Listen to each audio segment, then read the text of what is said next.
അകത്തേക്ക് ആരും വിടരുന്നാ പറഞ്ഞിരിക്കുന്നത്. ഞാൻ പത്രക്കാരനാ സാർ. കുഴപ്പമില്ലെന്നേ.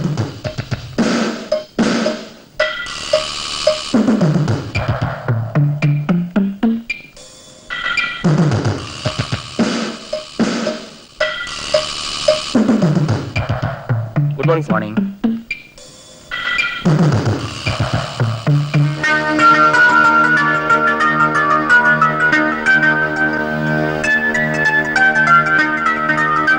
മരിച്ച പെൺകുട്ടിയെ കുറിച്ച് എന്തെങ്കിലും വിവരങ്ങൾ കിട്ടിയോ സാർ? നിങ്ങൾക്ക് ഇതൊക്കെ ഒരു സെൻസേഷണൽ ന്യൂസ് ഉള്ള വകയായിരിക്കും. പക്ഷേ ഞങ്ങൾക്ക് തലവേദനയാ. ബുദ്ധിമുട്ടിക്കാൻ ചോദിച്ചല്ല. മറ്റൊന്നും തോന്നരുത്.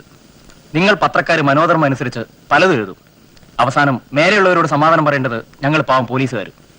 കൊലപാതകയെ കുറിച്ച് വല്ല? അതിനത് കൊലപാതകമാണെന്ന് ആര് പറഞ്ഞു? ആത്മഹത്യയായിക്കൂടെ? ഇതാ ഞാൻ പറഞ്ഞത്. മനോധർമ്മം അനുസരിച്ചാണ് നിങ്ങൾ ന്യൂസ് ഉണ്ടാക്കുന്നത്. സോറി സാർ, ഞാൻ രണ്ട് ചില്ലെടുത്തോട്ടെ.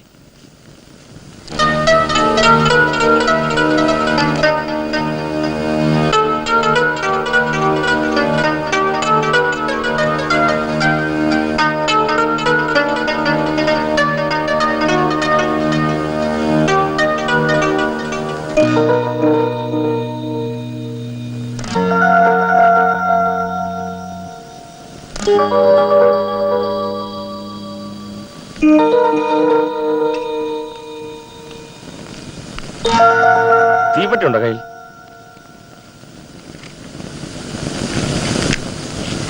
കൊല്ലപ്പെട്ട കുട്ടിയുടെ ഊരും പേരും ഒക്കെ തിരക്കിയോ? പൊന്നു സാറേ, ചതിക്കല്ലേ. ഒന്നും പറഞ്ഞു പോയതെന്ന് കർശന ഉത്തരവാ. പത്രത്തിൽ എഴുതല്ല, ചുമ്മാ ചോദിച്ചാ. അറിയാൻ തീപ്പെട്ടി. സാറേ. സാരമില്ലെന്നേ. ഏതാ കുട്ടി? സോഷ്യൽ വെൽഫെയർ സെന്ററിലെ അന്തേവാസിയാ ആ കുട്ടി. പേര് ബീന. ഞാൻ അറിഞ്ഞത് പറഞ്ഞു. സാറിനെ ചതിക്കരുത്. സത്യം എന്തായാലും പുറത്തു വരും. പിന്നെന്തിനാ ഈ ഒളിച്ചുകളി? നിങ്ങൾ എന്തിനാ ചുഴിഞ്ഞു കുത്തി ഓരോന്നും ചോദിച്ച് എന്നെ ശല്യപ്പെടുത്തുന്നത്?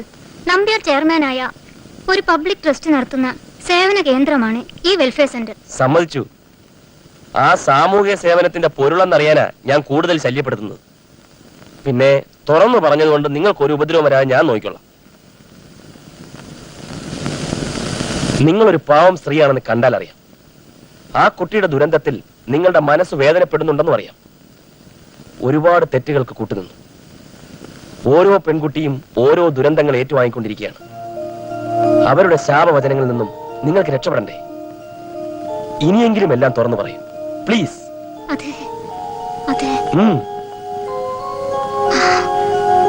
അന്നൊരു ദിവസം രാത്രി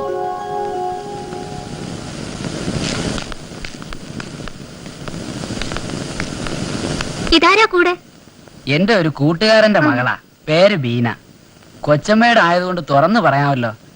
ഇവളുടെ അച്ഛൻ മരിച്ചതിന് ശേഷം ആ കുടുംബത്തിന്റെ കാര്യം ആകെ കഷ്ടത്തിലാ. ഇവിടെ എന്തെങ്കിലും ഒരു ജോലി. അതിപ്പോ കൊച്ചമ്മ മറ്റൊന്നും പറയരുത്. കൊച്ചാപ്പിയോട് എങ്ങനെയാ പറ്റില്ലെന്ന് പറയാ? പേരെന്താ? ബീന. രാഗിണി, ഈ കുട്ടി അകത്തേക്ക് വിളിച്ചോണ്ട് പോ. അകത്തേക്ക് ചെല്ലേ, ഞാൻ 2 ദിവസം കഴിഞ്ഞു വരാം. വാ.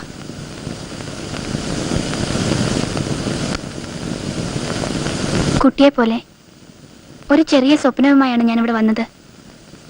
ഒരു മാന്യമായ ജോലി. പക്ഷേ ഇവിടെ വന്ന് അന്ന് രാത്രി തന്നെ എനിക്കെന്റെ ജീവിതം നഷ്ടമായി. അനന്തൻ നമ്പ്യാർ എന്നൊരാളാണ് ഇതിന് പിന്നിൽ. 1-2 പ്രാവശ്യം കണ്ടിട്ടുണ്ട്. ഒരു മൃഗമാണ് അയാൾ. കുട്ടിയെങ്കിലും ഇവിടുന്ന് രക്ഷപ്പെടണം. വൈകിയാൽ ചിലപ്പോ ദൈവത്തിന് പോലും രക്ഷിക്കാൻ കഴിഞ്ഞെന്ന് വരില്ല.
നമ്പ്യാർ സാറാ ഡെഡ് ബോഡി നീക്കം ചെയ്യാനുള്ള ഏർപ്പാടൊക്കെ ചെയ്തത്.